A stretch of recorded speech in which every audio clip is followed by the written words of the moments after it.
ನಾವೆಲ್ಲವನ್ನ ಅನುಭವಿಸ್ಬಿಟ್ಟಿದ್ದೀವಿ, ಎಲ್ಲ ಜೈಲುಗಳು ನೋಡ್ಬಿಟ್ಟಿದ್ದೀವಿ.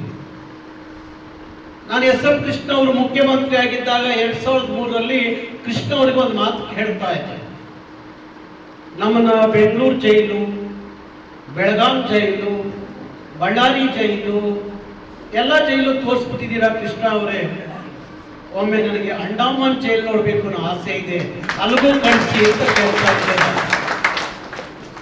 ಹಂಗೆ ಜೈಲು ಬೇಲು ನಮ್ಗೆ ದೊಡ್ಡದು ಅಂತ ಅನಿಸಿಲ್ಲ.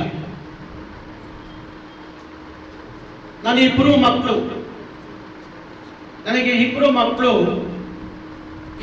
ಮಕ್ಕಳು ಹುಟ್ಟುವಾಗಲೂ ನಾನು ಜೈಲಲ್ಲಿ ಇದ್ದೆ. ಮಗಳು ಹುಟ್ಟಿದಾಗ ಸನ್ಮಾನ್ಯ ದೇವೇಗೌಡರು ಮುಖ್ಯಮಂತ್ರಿಗಳಾಗಿದ್ರು, ಕದ್ದು ಮುಚ್ಚಿ ಕಾವೇರಿ ನೀರು ಬಿಟ್ಟರು, ಅವತ್ತು ನನ್ನ ತಗೊಂಡೋಗಿ ಜೈಲಲ್ಲಿ ಇಟ್ಟರು. 2003 ಎಸ್.ಎಂ. ಕೃಷ್ಣ ಮುಖ್ಯಮಂತ್ರಿಗಳಾಗಿದ್ರು, ಅವತ್ತು ಕದ್ದು ಮುಚ್ಚಿ RTMC ನೀರನ್ನ ತಮಿಳುನಾಡಿಗೆ ಬಿಟ್ಟಾಗ ಭಾರಿ ದೊಡ್ಡ ಹೋರಾಟ ಮಾಡಿದ್ರು.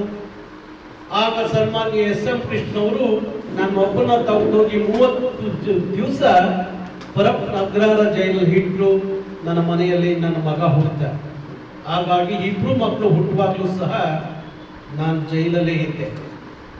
ಹಾಗಾಗಿ ನಾನು ಅವತ್ತಿನ ಸರ್ಕಾರವನ್ನ,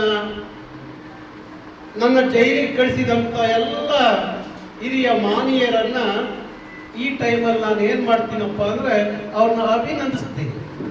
ಯಾಕೆಂದ್ರೆ ಅವ್ರು ಜೈಲಿಗೆ ಕಳಿಸಿದ್ದಕ್ಕೆ ಇವತ್ತು ನಾರಾಯಣಗೌಡರು ಬೆಳೆಯಕ್ಕಾಗಿತ್ತು, ರಕ್ಷಣಾ ವೇದಿಕೆ ಬೆಳೆಯಕ್ಕಾಗಿತ್ತು. ಅದಕ್ಕೆ ಅವ್ರನ್ನ ವಿಶೇಷವಾಗಿ ಅಭಿನಂದಿಸೋಣ. ನನಗೇನು ಕೋಪ ಇಲ್ಲ, ಅವ್ರ ಮೇಲೆ ಕೋಪ ಇಲ್ಲ. ಕಿಚ್ಚಿದೆ, ಕನ್ನಡದ ಕಿಚ್ಚಿದೆ, ಸ್ವಾಭಿಮಾನದ ಕಿಚ್ಚಿದೆ, ಅಭಿಮಾನದ ಕಿಚ್ಚಿದೆ.